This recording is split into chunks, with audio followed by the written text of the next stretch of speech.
Hi, I'm Ashwin, and in this video I'm going to show you a chess game played by 12 years Indian lad who beat Ivanchuk yesterday in just 26 moves. His name is Sri Shavan and his current rating is 2244. On the other hand, Ivanchuk's current rating is 2713. In the game, he had a white pieces and he began the game with d4. Ivanchuk replied with a c5 and we have been on defense on the board. d5, knight to f6, c4, e6, knight to c3, pawn takes on d5, c takes on d5 and now d6. Here e4 was played, g6, f4. And this f4 move is useful in two different ways. One, it prepares the e5 pawn break. Secondly, white can sometimes go for this f5 pawn break where white will open the f file at the right moment for his rook.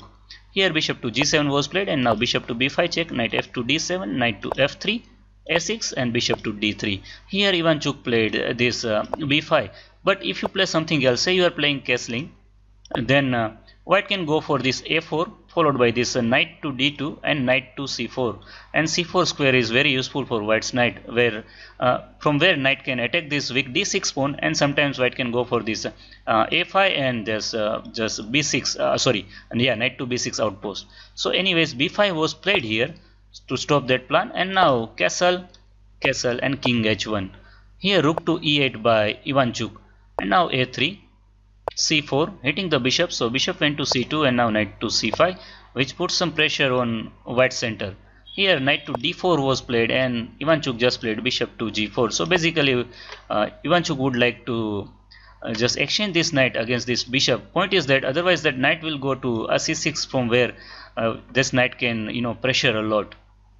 So bishop to g4, queen captures on g4 and now bishop captures on d4 was played on the board. f5, opening up the f file for white's rook, and here knight b to d7. And Sri Shavan here played f captures on g6, opening up the f file for white's rook. Say you are playing now h captures on g6, and white can go for this e5, where after bishop captures on e5 can be made by rook captures on f7. Point is that after this king captures on f7, there is no h7 pawn to protect this g6, so queen captures on g6 leads to checkmate into king e7. Now bishop to a g5 check and bishop to f6 followed by this queen to g7 is just checkmate. So bishop captures on bishop captures on e5 after the e5 was not possible, and say you are playing this move like knight captures on e5 but then queen captures on d4 is just winning, and something else like say bishop captures on c3 but then comes this bishop capture on g6 where after this knight captures on e5 hitting the bishop and the queen, but then comes this bishop captures on f7 double check and king f8, and now queen g8 check, king e7 and queen to h7 threatening bishop to e6. So say rook h8 but here bishop g5 check followed by bishop to e6 is just winning, king d7 and now bishop to e6 double check followed by checkmate on next move, king e8 and now queen to h8 is just checkmate.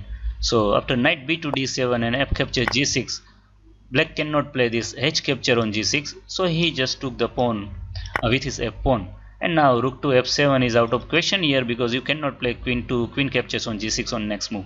So f takes on g6 and now e5 was played in the game hitting this bishop, and here Ivanchuk played this bishop captures on e5, which is a horrible blunder, and from here white is winning by force. But here black can play this bishop captures on c3, which actually saves the day because bishop captures on c3, and now say you are playing bishop captures on g6, then knight captures on e5 hitting this bishop and the queen, and now bishop captures on h7 double check, king captures on h7, queen to h3 check, king to g8, queen to g3, and here black can play this knight to g4 move. The point is that after queen captures on g4, bishop to g7 and there is no further attack and black is having an extra piece. So if you take the bishop first here on c3 and hoping for winning the knight with this h3 move, but then black can play this queen to d7 protecting the knight, and say you are playing this h3 move but then comes this knight to e4 hitting the queen, and you have to leave the g file, and say you are playing this queen captures on g4 but then queen captures on g4, pawn takes on g4 followed by knight to g3 which wins the rook here and the game. So anyways, in the game after e5 Ivanchuk missed this move, bishop captures on c3 and played this bishop on e5, and by the way knight captures on e5 and then queen captures on d4 is just winning. So anyways, bishop captures on e5, and now bishop captures on g6, pawn takes on g6, queen takes on g6 check, and so you are playing king to h8, but then rook to f5, and there is no good defense to this rook to h5 move.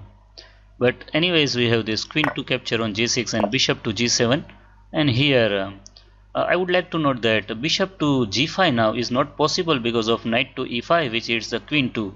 So your queen is also hanging. So here Srishavan came up with a brilliant maneuver. First queen to f7 check, king to h7, and now queen to h5 check, king to g8, and now bishop to g5. And the point is that now knight to e5 won't do anything because your queen is on h5. So here Ivanchuk played this queen to c8, and now queen to f7 check, king to h8, and after rook to f4, black resigned in this position. So friends, how was the game and how was the video? I hope you really enjoyed this one. Thanks for watching. Bye bye.